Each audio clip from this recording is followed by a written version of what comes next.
Haleluya, puji Tuhan, shalom. Selamat pagi saudara yang kasih dalam Tuhan. Senang berjumpa saudara dalam setiap pagi bersama Tuhan. Artinya setiap pagi bersama Tuhan adalah setiap pagi bersama dengan firman Tuhan.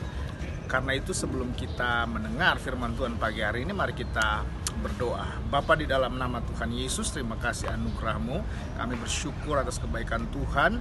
Sepanjang hari Tuhan menyertai kami, dan sepanjang hari ini Tuhanlah yang akan menuntun kami dengan kuasa hikmat Tuhan. Karena kami percaya lewat firman-Mu, yang lemah dikuatkan, yang sakit disembuhkan, yang berbeban berat diberi kelegaan, yang putus asa diberi pengharapan yang baru. Dan setiap orang yang mendengar firman berjumpa dengan Tuhan lewat roh dan kebenaran firman-Mu. Dan ini yang kami percaya, orang berjumpa dengan Tuhan, dia akan cakap menanggung segala perkara. Urapi hamba-Mu, sehingga setiap kata yang keluar dari mulut dari hamba berasal dari isi hatinya Tuhan, yang tidak pernah kembali yang sia-sia, mengerjakan sesuatu dan memberitakan hati kami. Di dalam nama Tuhan Yesus Kristus kami berdoa, haleluya, amin. Shalom saudara yang kasih dalam Tuhan. Mari kita buka Alkitab kita, Amsal pasal yang pertama. Amsal pasal pertama ayat yang ke-7. Alkitab berkata, takut akan Tuhan adalah permulaan pengetahuan, tetapi orang bodoh adalah orang yang menghina hikmat dan didikan. Nah, saudara yang dikasih dalam Tuhan, kita hari ini mendengar firman Tuhan bahwa permulaan dari pengetahuan adalah takut akan Tuhan.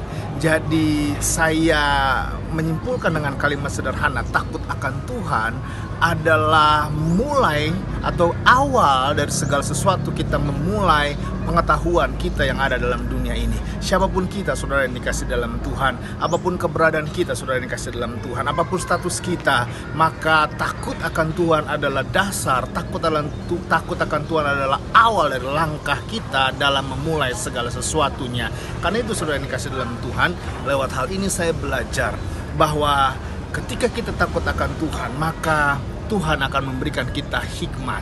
Hikmat artinya dia memberikan kita pengertian. Hikmat artinya dia memberikan kita ide-ide yang baru. Hikmat artinya dia yang memberikan suara dalam hati pikiran kita untuk kita mengambil suatu keputusan. Hikmat artinya kita diberikan kesabaran. Hikmat artinya kita diberikan keberanian untuk melangkah. Dan hikmat artinya, saudara yang kasih dalam Tuhan, kita diberikan sebuah tuntunan untuk kita hidup dalam keberhasilan dan kesuksesan. Karena itu saudara yang kasih dalam Tuhan, dalam melakukan hal-hal yang kita akan kerjakan sepanjang hari ini, jangan lupa bahwa kita perlu hikmat Tuhan. Mintalah hikmat kepada Tuhan, karena Tuhan pasti akan memberikan hikmat itu kepada kita. Nah, saudara yang dikasih dalam Tuhan, ketika kita berdoa dan ketika mujizat itu belum terjadi, saya percaya ketika mujizat itu belum terjadi, hikmat Tuhan akan berikan. Yang kedua yang saya bisa pelajari, saudara yang dikasih dalam Tuhan, lewat ayat firman Tuhan ini, bahwa takut akan Tuhan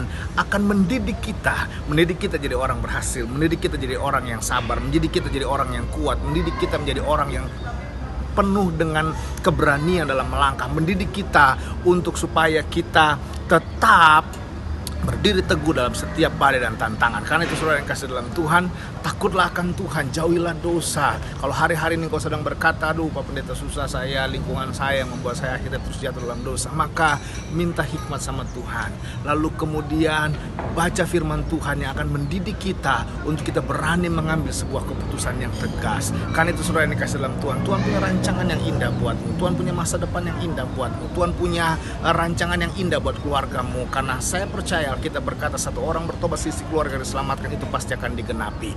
Dan yang ketiga, yang terakhir saudara yang dikasih dalam Tuhan, saya belajar takut akan Tuhan bukan hanya memberikan kita hikmat, bukan hanya menuntun kita kepada didikan Tuhan, tetapi takut akan Tuhan berarti kita sedang berjalan menuju rancangannya, berjalan menuju kepada kehendaknya, sehingga sampai pada apa yang Bapak inginkan, yaitu sama serupa dengan Dia. Nah, saudara yang dikasih dalam Tuhan, karena itu hidup ini adalah belajar. Betul, hidup adalah suatu keputusan, hidup adalah suatu pilihan, dan pilihan kita hanya harus taat kepada Bapa dan perintah-perintahnya. Selamat menikmati pergumulan-pergumulan hidup saudara, yang saya tahu apapun tantangan, masalah yang sedang saudara hadapi, Tuhan pasti beserta kita. Jangan menyerah, jangan putus asa.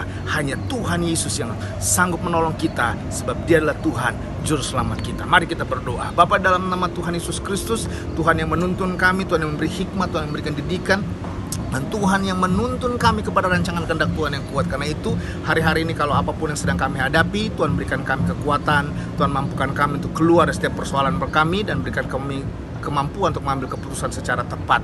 Dan berikanlah kami hikmat, sehingga hikmat itu yang menuntun kami kepada mujizat-Mu. Di dalam nama Tuhan Yesus Kristus kami berdoa. Haleluya. Amin. Sampai jumpa dalam program selanjutnya. Tuhan Yesus memberkati. Haleluya.